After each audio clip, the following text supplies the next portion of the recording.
Today on Low Carb with Jennifer, I'm going to show you how to make these garlic butter pork chops in under 20 minutes. Hey guys, welcome back to Low Carb with Jennifer. Today we're making garlic butter pork chops. They're super easy and quick and delicious. What we're going to use to make our pork chops, I like to have thick pork chops. You know, in the grocery store most of the time you can only find like little thin chops, but I like thick, at least 1 inch thick. So what I like to do is I will buy my own pork loin, which is what they make pork chops out of anyway. A pork loin, not a pork tenderloin, although that would be good too. But for big, thick pork chops, a pork loin is what you want. I'm starting with a 3-pound pork loin, and I'm gonna cut it into 6 pork chops. What I like to do is I like to just cut it in half down the middle.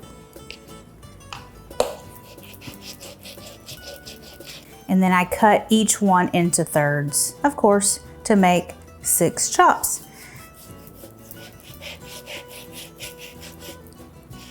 So these are nice thick pork chops. You can see how good and thick those are gonna be.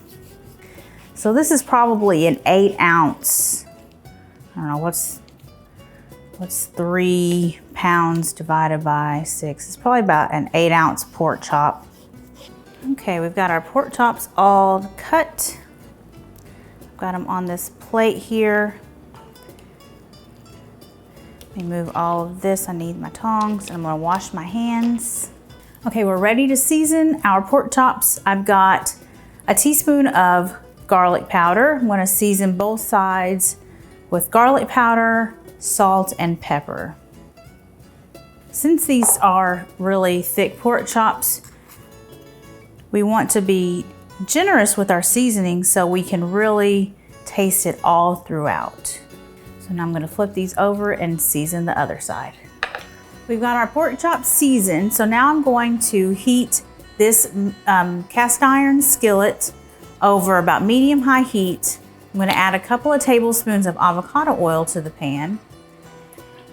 And what we're going to do is we're going to sear them and get a bit of color on both sides.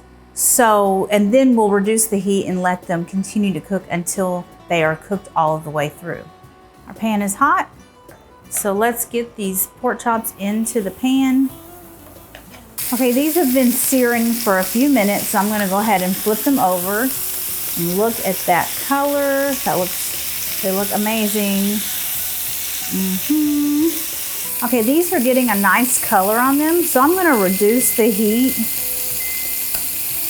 because it's gonna take another probably 8 minutes or so for them to cook all of the way through. We want to check them and make sure that they reach 145 degrees Fahrenheit on our meat thermometer.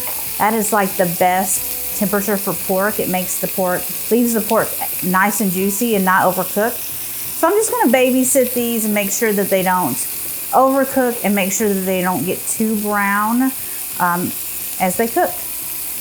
Okay, we've got our pork chops up to temperature, so I'm gonna pull these off of the heat. And now let's finish them up.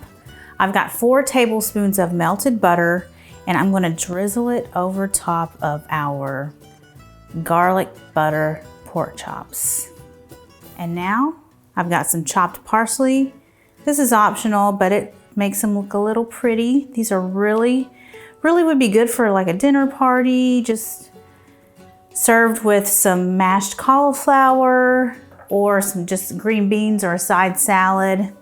Okay, let me show you how juicy this pork chop is. I know I didn't let these rest, but I just have to show you how beautiful and juicy they are when you let them cook to 145 degrees and not anything over where they would be dry. They would start to dry out.